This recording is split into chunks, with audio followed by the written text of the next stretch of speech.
Hi guys, James back finally with another video. And I had stalled for a while because I had a few lists that I wasn't too confident about. And then creative juices got going again and I found myself with multiples, so yay. And I decided, with some of the ones that I figured out, that I would go with, and you know this if you clicked on the link already, that this is the top 10 sci-fi films part 2. And I had a great time with the sci-fi films part 1, and then I found that these ones, and this isn't another one of the cases where overall this is a better list. I still think the first one is overall a better list, but there are still some great ones on this, at least in my opinion. And there will be some movies on this list that, if you're like me, are very well known to you. But for the, I'd say, vast majority, if you're not as knowledgeable about movies as me or some other movie fanatics, or B, you don't live in Canada, or C, you haven't been around as me or some of us have been, and these movies came out before you were born. It's possible. All these are possible. So, okay. So we will start with number 10. Number 10 is a Canadian film from 2000 called Possible Worlds. And this one stars Tom McCamus and Tilda Swinton. And Tom McCamus you've seen probably in various Canadian movies. He was played Sarah Polley's dad in The Sweet Hereafter. And he's been in several Canadian productions. And Tilda Swinton has just been everywhere, in everything. And this one involves, you get Tom McCamus's character, I believe, is George. And he is experiencing encounters with Tilda Swinton's character, Joyce, and numerous times in numerous different settings. And he doesn't understand why. And, okay, spoiler. The reason, because I don't want to just lay out that saying, oh, different scenarios and that's it. Oh, that doesn't necessarily make you want to watch the movie that much. There is the minor spoiler. It's sort of because it explains what's going on. And I could just recommend the movie, but I just want to give you a little bit of background.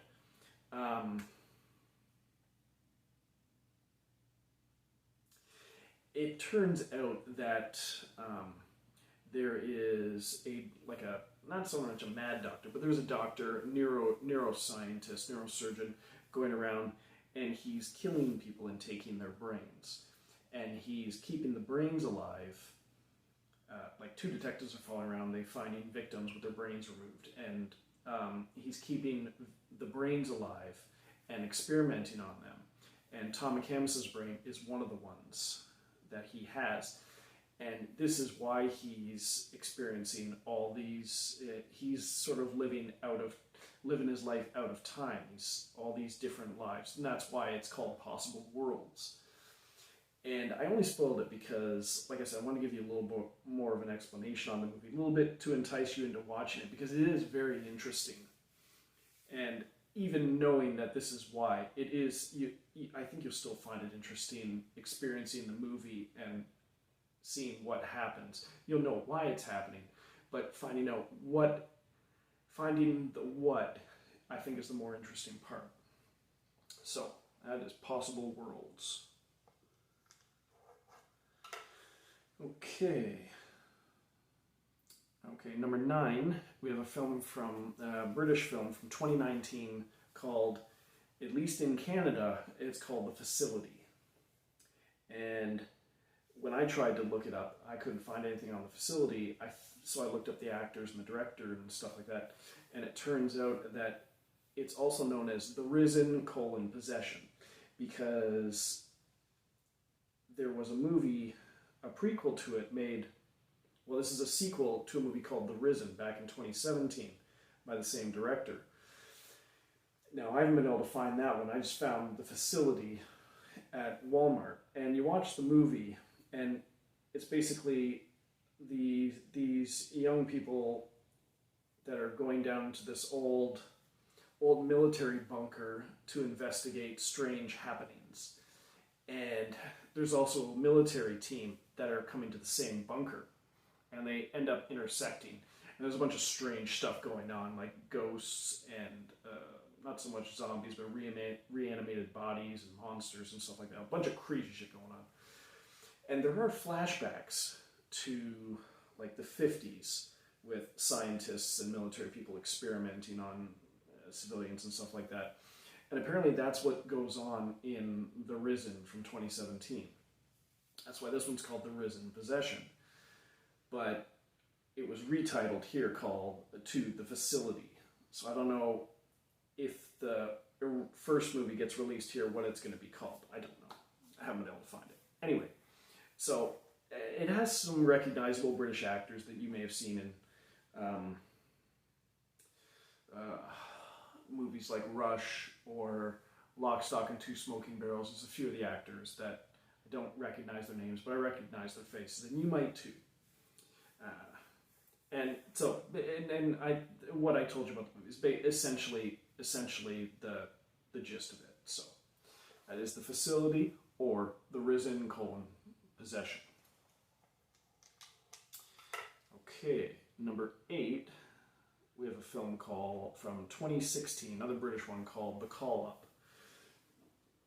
Excuse me. This one I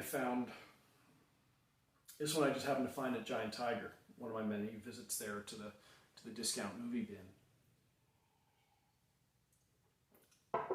Now, my friend Greg might say, like, oh, this one deserves the discount bin. This sounds like a discount bin movie. Technically, it is. But I think it's of higher quality than that. Just happened to be cheap to buy. Anyway,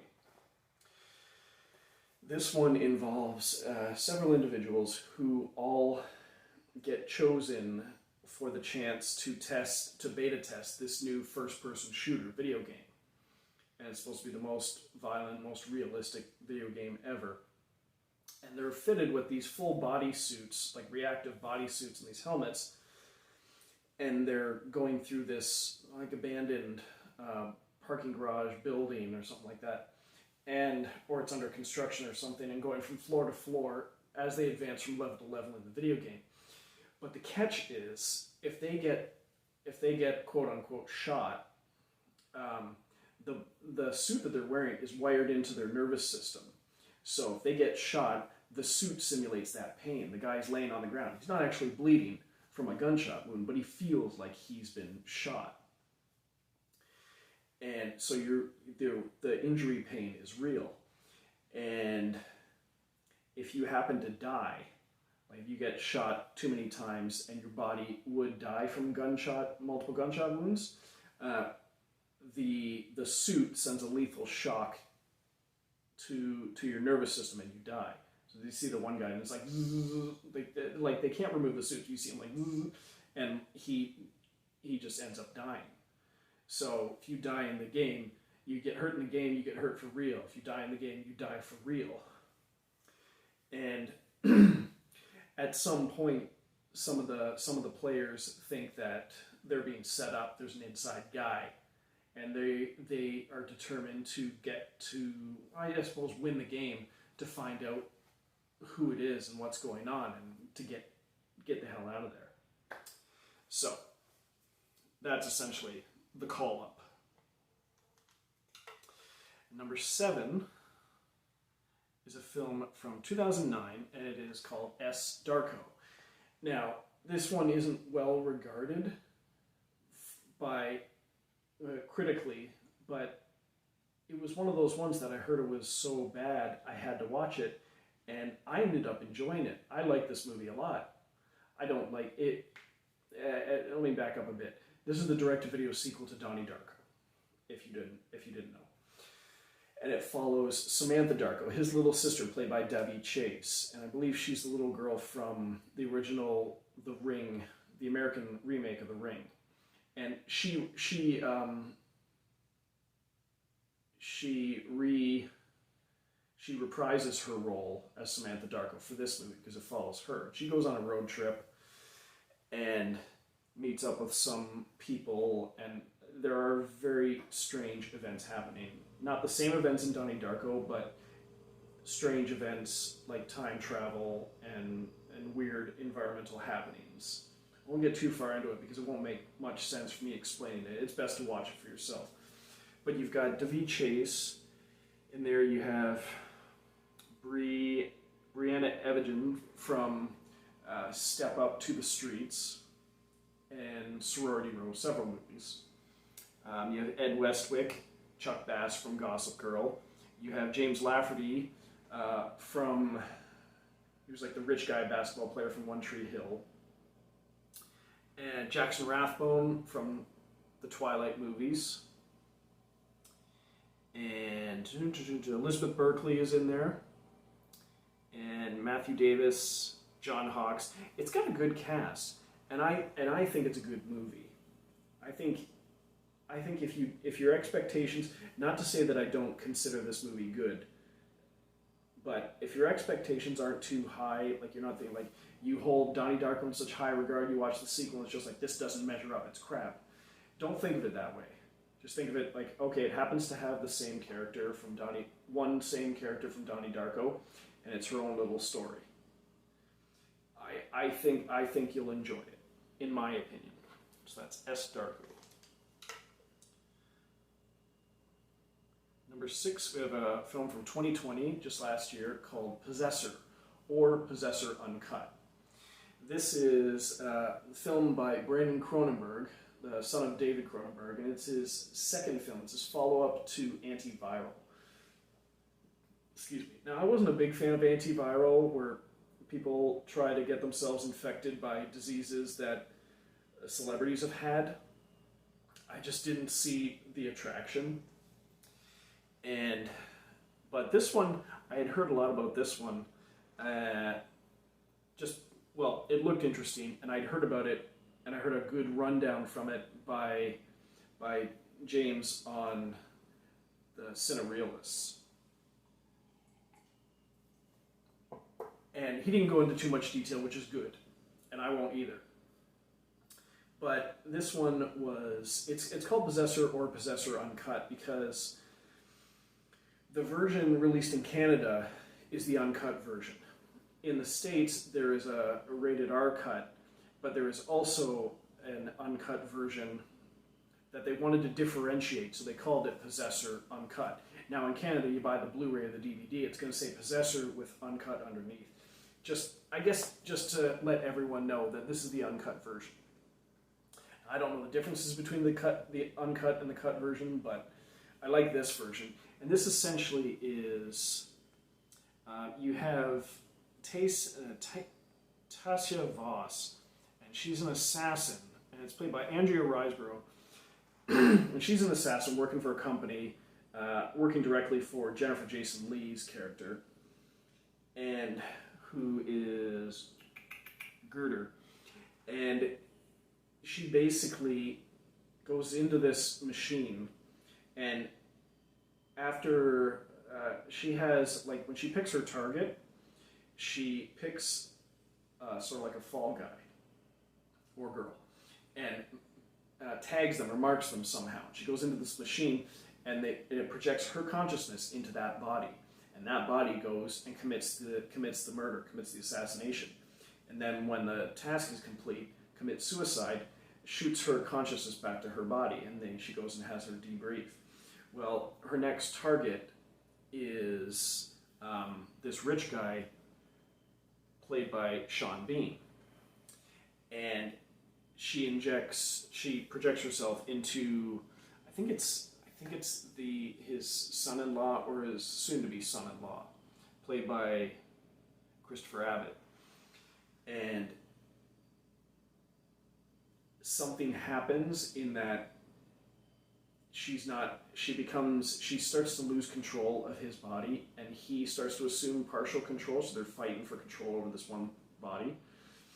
And that's the conflict through most of the movie, because it's involved with Sean Bean's daughter and trying to kill Sean Bean's character, and it's a little confusing at times and a little bit graphic at times, but it is a very, very, very interesting movie, very unique, as is commonly described for this film. So that is Possessor. Number 5, we have another Canadian film. It's from 1999. It's a David Cronenberg film. This was unintentional that I went from Brandon Cronenberg to David Cronenberg. I wasn't even thinking about that. This is a David Cronenberg film called Existenz. And this one also stars Jennifer Jason Leigh. Again, unintentional. But it also stars Jude Law, Ian Holm, Don McKellar, Count Keith Rennie, Sarah Polley, Christopher Eccleston, Willem Dafoe.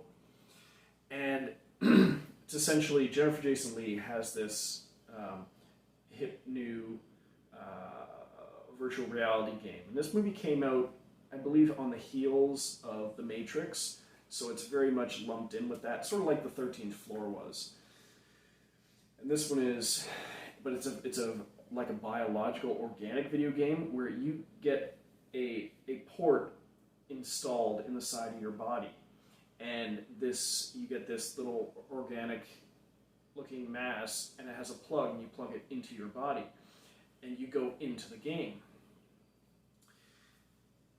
And that's essentially what it is. Like, I don't want to go into too much detail, but it is very much, at times, a movie within a movie, or events within other events, just like The Matrix, just like Inception, where like there's levels that you're going to, that you're within something else, you go in, you're within something else, you have to back out of it. I think without spoiling it, that's about as much detail as I can go into, but it's the main guy is Jude Law, and he's with Jennifer Jason Leigh for the majority of the movie. The rest are just kind of side characters that they meet along the way. So that is all I will say about Existenz, but it's a very... If you're familiar with David Cronenberg's films, I would say it's a very David Cronenberg movie, very typical of him, which is a good thing. But it's also a very high quality Canadian film. If you're cautious about the quality of some Canadian films, which you shouldn't be. But anyway. Okay, number 4, we have a film from 2018 called High Life. There's a film by Claire Denis, and it stars Robert Pattinson, Juliette Binoche, Andre Benjamin, Mia Goth. That's about all the names you recognize. And essentially there's this spaceship traveling through space to analyze a black hole. And it's populated with a doctor, played by Juliette Binoche, and a bunch of death row inmates. So they figured, well, they'll do anything to get out of being executed or whatever. So we'll put them on this ship, and they can go help the doctor out. And if you look up some synopsis on this story, you can see a step-by-step linear synopsis of the movie from beginning to end. But the movie is not presented that way. The movie is very much presented non-linear, like you get towards the end and back, the beginning and the middle and the end and the beginning. So it's partway through the movie before you realize what's going on. And because a lot of the movie is just Robert Pattinson with his infant daughter and a little girl, and they're alone on the spaceship. And then at times there's Robert Pattinson with the doctor and all these other inmates. Robert Pattinson's an inmate too, death row inmate. And as you go along the movie, you'll realize why there are no more inmates other than Robert Pattinson, and the doctor's gone, and why he's there with a little girl. Which I won't get into, but what I will assure you that it is a very fascinating, it's a gorgeous looking movie. It's a gorgeous looking movie. And it's very interesting the way it's structured. Very much like Alejandro Inarritu's 21 Grams, where it jumps from 3 different time periods, and towards halfway 3/4 of the way of the movie, like when I saw it in the theater, I realized, okay, now I know exactly what's going on. I know what time period this is from one scene to the next, because you've seen enough of them. Anyway, that is High Life. All right, number 3, we have a film, it says 2020, but it was released to streaming services like Google Play, which is where I got it from, this year, and it's called Meander. And it's a French film. The actors start off speaking English, but a lot of the movie is in French, subtitled into English. And essentially, there's this woman hitchhiking. She gets picked up by a guy, and while they're driving along, she doesn't really want to talk. He's trying to get conversation out of her, and at some point, they hear a news report on the radio of a killer who's been on the loose abducting people, and they describe some distinguishing marks, and she looks over and sees like his hand as a distinguishing mark, and he turns down the radio and ends up slamming on the brakes, and she gets knocked out. Well, she wakes up and she's got this bodysuit on, and she's in a very much like this cube structure. It's very much like a movie that will appear on this list called Cube. Spoiler. In that she has this timer on her wrist, and she's wondering what to do, and then all of a sudden a panel opens up. Well, I guess the timer's counting down and a panel opens up. I should go this way. So she's crawling through this, like, almost like a duct. But it's like this series of maze and tunnels that are very, very expertly constructed. And it's very much, there's traps that pop out at certain times, and she has to stop and wait and then hurry and then turn left and turn right and go through, and like some stuff that could kill her at any moment if she's not careful. And at some point she meets another person who's been kidnapped and put in this same maze, and it turns out to be the guy who tried to abduct her in the truck. So we're like, well, if he didn't put her in here, and he's in here too, who the hell is behind all this? And that is where I will stop, because it is fascinating. This movie is so cool and so fascinating. Once you figure out what's going on. So that is Meander.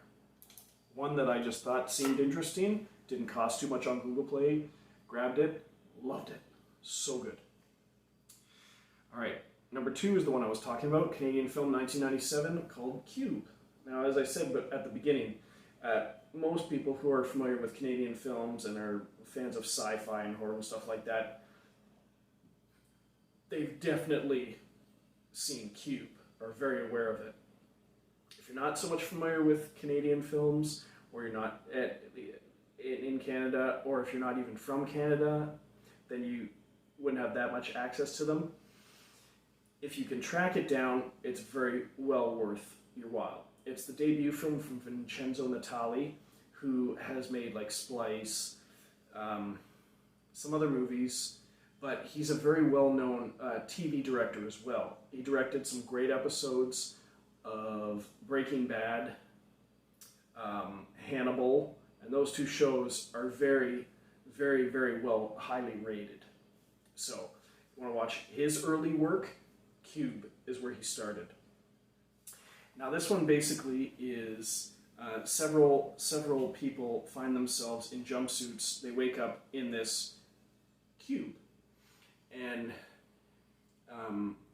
all their last names are printed on their jumpsuits, sort of like prison jumpsuits, and all their names, all the characters are named after prisons. Like one of them is Leavenworth, and one of them is like Quentin or Worth Quentin, named after Leavenworth and San Quentin and stuff, famous prisons. And they basically, there's a group of them, and there's also one guy who's a little bit off. He's a little bit, he'd be like the term these days would be special needs. He's like, he doesn't communicate very well, and his hand is shaking all the time, but he seems to be a savant with numbers. and they're going from room to room, and there's all these traps, and they figure out, thanks to the savant, that if they calculate certain coordinates, they can go the right way, and they're trying to find their way out of this structure that houses all these cubes that move around and have all these traps. It's just like the tagline in the film: don't look for a reason, look for a way out. And most of the actors you may not recognize. You've got David Hewlett, a well-known Canadian actor, and some of the actors you may not recognize, but the movie opens with Julian Richings in his own little room. He basically, it opens, he's in a room, tries to get out, gets killed. So Julian Richings opens the film and immediately gets killed. Then you get this group of guys, group of people. Anyway, a great little cameo from him. Great way to start the movie. So that was Cube. Okay, number 1, my favorite on this list. And one from 1995. So this is where I said you may not have been around when this movie came out, which is why it'd be on this list. You may not be aware of a movie that came out 26 years ago. I can't believe it's 26 years ago. It was fourth or fifth film made by Catherine Bigelow, who's most well known for Near Dark, which was one of her first ones, but her most recent ones being Detroit, Zero Dark 30, and the one she won the Best Picture Oscar for, The Hurt Locker. This is the same person. She also did K-19, The Widowmaker. Anyway, this movie is called Strange Days, and this one stars Ray Fiennes, and an early film from Ray Fiennes. You've also got Angela Bassett, Juliette Lewis, Tom Sizemore, Michael Wincott, Vincent D'Onofrio, Bridget Bako, William Fichtner, Glenn Plummer, Joseph Sommer. I remember a friend of mine recommending this when I was walking through, because he was working at Blockbuster Video at the time, recommending this one to me. And I've seen it, I don't know how many times since. I had the special edition VHS. I've had the DVD for years, and I've also had the soundtrack for years, because it's a great soundtrack, which Juliette Lewis also sings on, because she sings a couple times in the movie. And the movie's essentially, it's a few days before New Year's Eve, 1999. And you've got Ray Fiennes playing Lenny Nero. He's a former LAPD police officer who got kicked off the force, and now he peddles this sort of drug of choice, or this machine technology, and it is called Squid. And what it basically is, this little rig that you put on top of your head, and you can hide it under a hat or a wig or something like that. And whatever you do, it records exactly what you see and experience. And then it records it onto this disc.